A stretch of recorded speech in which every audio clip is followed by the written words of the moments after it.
Hey guys, what's going on? It's Ben here. I am back again today doing another video, and the subject of today's video is going to be on my Western Conference standings predictions for the 2020 to 2021 NBA season. So I'm going to be going through from 15 to 1 and telling you where I think each of the teams will slot in the standings and why. I didn't do the actual record predictions because being a 72 game season instead of 82, it would be kind of a lot of calculations to figure out, okay, and if in a regular season they won 50 games, this is what they win in 72 games. Didn't feel like doing that, so I just did the seedings, and I'll tell you why for each team. And without further ado, let's get into it. So 15, Oklahoma City. I don't actually think they'll be a terrible team. You know, they still have good veterans like George Hill, Al Horford, a nice young player in SGA. Andre Robertson should play another nice, decent young pair in Dort and Baisley. But I just feel like every other team will be a lot better, and Oklahoma City, who is kind of explicitly trying to lose this year, as a result of that, I think they'll be the worst team in the West. Next, I have Sacramento, who, again, I actually don't think has like that bad of a roster or anything. I just think the West is really stacked and really competitive. And I like De'Aaron Fox. I like Buddy Hield good enough. Um, It just is something funky up with this culture in Sacramento, and I don't really like um, much outside of those two dudes, and even Buddy Hield's pretty unhappy. Marvin Bagley has potential, but he's like played a total of what feels like under 50 games in 2 seasons so far. Um, Hassan Whiteside is on paper a good player, but it seems like he's a bonehead when he actually plays the games. Rashawn Holmes is an average center, which is like actually good for this team. He just kind of puts his head down and works hard on the court, which is good, but they'll probably end up playing Whiteside more than him. Jabari Parker's still on the roster, and he seems to be an odd duck. Um, Alex Len is on the roster now, and it's like, why do they have Whiteside, Len, and Rashawn Holmes? Like, one of those should be the starters, and they should have one as a backup, but it just feels like there's not enough minutes to go around for those three dudes who they've all paid now. Harrison Barnes feels like he is going to put up 15 points a game, clock in, clock out, and not really care about the outcome of the team. Yeah, really outside of the backcourt, there's nothing much to be happy about with this team, and even the backcourt, half of it is very unhappy with the situation. So for that reason, I have them pretty low.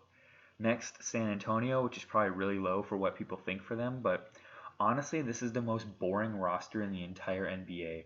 DeRozan's going to put up 21 points a game or 20 points a game on decent efficiency from the field, but not from three. Aldridge is going to put up 17 points per game on, again, like 48% shooting, and he's going to shoot a couple threes, and they're going to play a really slow brand of basketball, and Jakob Poeltl is going to put up 10 points a game and 7 rebounds and be the most average player in league history. Rudy Gay is going to put up 14 points per game and be another blase person off the bench. DeJounte Murray and Derek White, again, they're dudes who I see like averaging 13 points a game and 5 assists and being completely average in every sense of the word. Um, the bench is like what, Patty Mills and Lonnie Walker.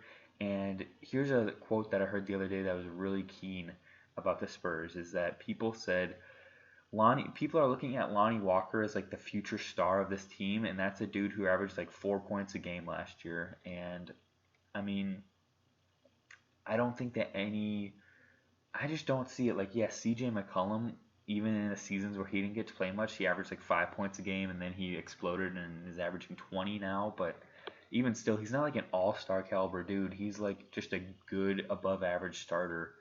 Um, there's just nothing that excites me on this team, and I feel like DeRozan will be gone before deadline. Same with Aldridge. I think they'll flip each dude for one first-round pick and clear the books and be kind of ready to reload. They kind of tried to do a rebuild without fully breaking it down, which is never a good idea, and I think this will be the season that lets them know it's time to fully break this down and rebuild it. Memphis next. I think Memphis is actually a decent team, but again, the West is so stacked they're going to struggle. And last year they were the 8th seed, but in a West that was heavily injured. The Warriors basically weren't in the West last year. The Blazers were heavily injured. Dallas missed Porzingis for like half the year. Besides that, New Orleans missed Zion for most of the year. Phoenix was missing Ayton for 25 games. They just had a lot of teams that were in the middle of. Oh, Karl-Anthony Towns missed all but like 15 games last year, and what I'm getting at is just a lot of the Western teams that were kind of seen as their contemporaries had a lot of key players missing a lot of games, and so they kind of capitalized on that, and I think vastly overachieved. I think this year they'll much more come back down to earth. And honestly, I love Ja, and I think Jackson, JJJ is a nice young piece and could maybe mold into an all-star at some point. But besides that, there's nothing on this roster I really like that much. Like Justice Winslow has been pretty much a disappointment, and at this point seems like an average starter. Valanciunas, puts up like 16 and 10, but also just feels like I don't know, like I'm just not like sold on him. Like, oh yeah, he can be the third best player on a playoff contender. I just don't really feel like that. Um, Dylan Brooks, very average starter. And then off the bench, you don't really have anybody that exciting. Brandon Clark is a nice piece, but some people have been talking about Brandon Clark like he's a future All-Star, which I just don't see. He feels like his peak is going to be like like an efficient 15 points and 8 rebounds a game. Um, and then you got the Minnesota crew of backups like Tyus Jones and Gorgie Jang, two very average backups. Grayson Allen and Melton, neither of those dudes excite me. And so again, like a team that has good pieces, but the West is just so loaded, I think they're going to be low. Next, Minnesota. I think Cat being healthy for a full year will make a huge difference. People forget they were really bad last year, but he essentially missed almost all of the season after like the first month. And so people aren't taking that into effect that last year, basically, for the most part, their two best players were Covington and Wiggins, which any team that's trying to compete with those two as their best two players are in deep trouble. Besides that, I think, they have a really wonky roster. They basically have like 6 dudes to play 3 positions of point guard, shooting guard, small forward. Between those 3, you've got Okogie, Culver, Beasley, Edwards, D'Lo, and Rubio, and I think the dudes that are going to get squeezed out are going to be like Culver and Okogie. I think they might start playing at the power forward more just to get him time, but it feels like they want to go with a main core of like Rubio, D'Lo, Edwards, and Beasley, and I think those are the 4 that they should really ride with more. I think they're going to try and push Edwards more to like that Eric Gordon, like really undersized small forward kind of role, just to get him minutes. So I wouldn't be surprised if Culver ends up getting traded soon, because it seems like there's no spot for him on this roster. Power forward's definitely their weakest spot. They are going with the core of like Jake Layman right now as a starting power forward, and then I guess Hernan Gomez off the bench. So the backcourt has a lot of pieces and a lot of overcrowding, but the front court is very weak. And so, though I do still just like a core, like when I look at these pieces on this team, I like the pieces of Cat, Rubio, D'Lo, Beasley, and Edwards. That's a really solid 5 players to me. And I think if you lined up 1 through 5, I don't think any other team below them has that solid of a 5 players they can say that they have. New Orleans next. I think Zion's going to continue to grow. I think Ingram is a really good number 2. I think that they got great value for Jrue Holiday. I think Eric Bledsoe's 85% of the player that Jrue Holiday is, plays close to the same level of defense. Offensively, he's actually not far off at all. He's a better pure point guard, if that's what they're looking for, than Holiday was.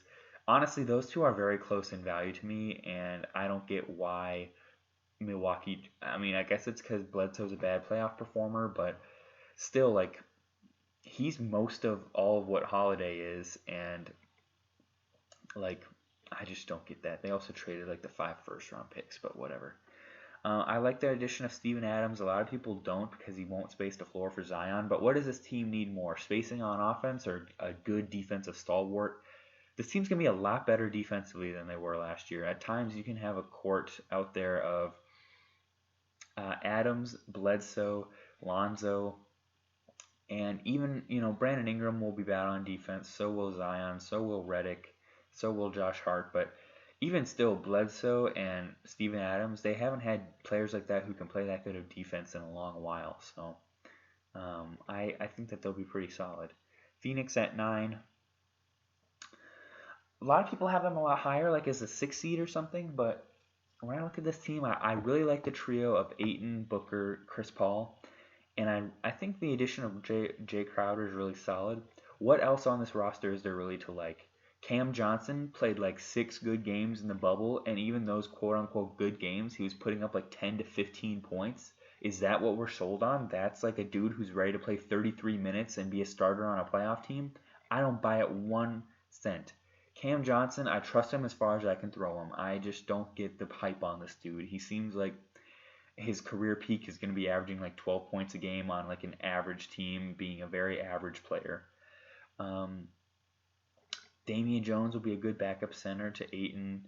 Um, they kept Dario Saric, who's a solid player, but again, this team going, I realized that Ayton missed 25 games last year, and that was a big part of things, but last year, this team was the 13 seed going into the bubble, and in the bubble, the only impressive win they had was really the Clippers, who even then, the Clippers were missing Patrick Beverley, Lou Williams, and Montrezl Harrell. They're like third, fourth, and fifth best players. So I'm not that impressed by what they did in the bubble, to be frank. They took advantage of a lot of teams that didn't really care about that regular season.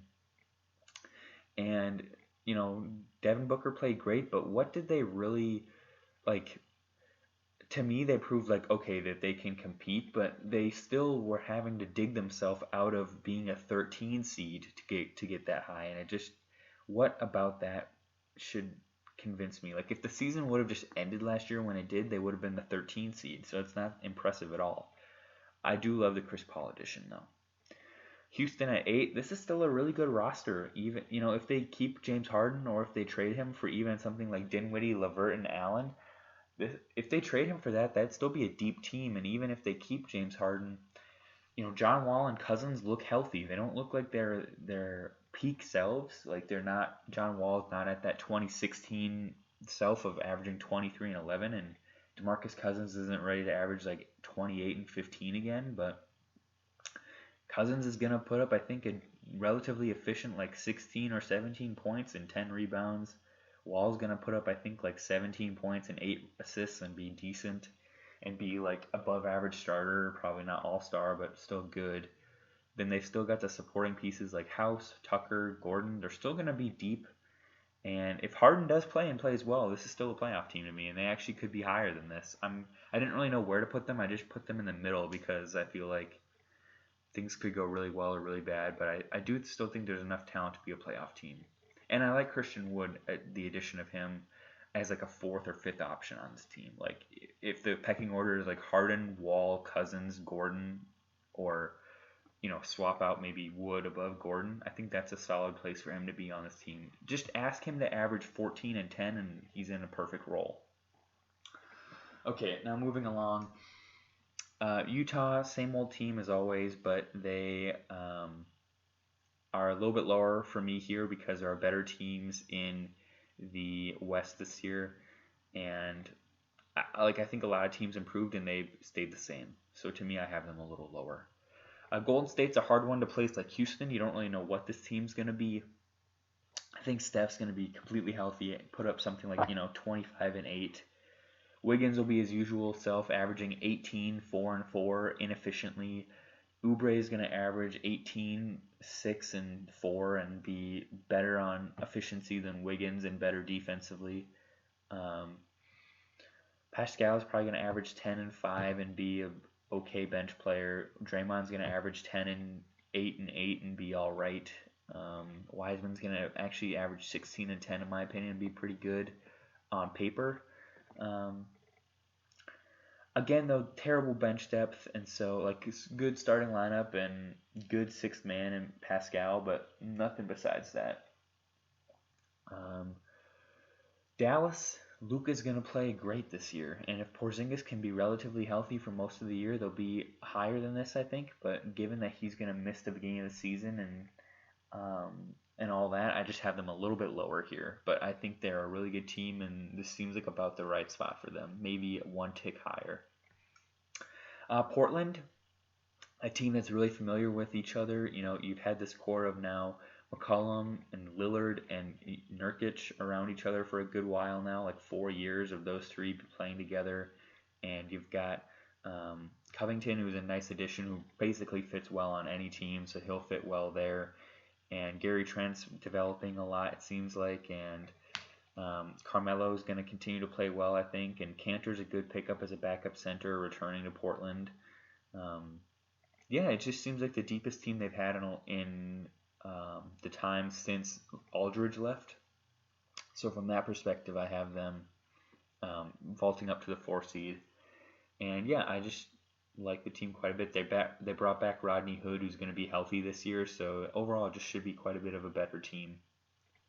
Denver at 3, I would have put them a little bit higher, but based on their losses of Plumlee, Grant, Craig, and somebody else I'm forgetting, I'm pretty sure, they just didn't really improve whatsoever, and if anything, they just lost key pieces, so I can't put them any higher. They're going to heavily depend on internal development from the likes of Murray and Jokic, and especially Michael Porter Jr. to be competitive still, but overall, they'll still be one of the best teams in the West. Jokic is one of the top 10 players in the league, so they'll still be good.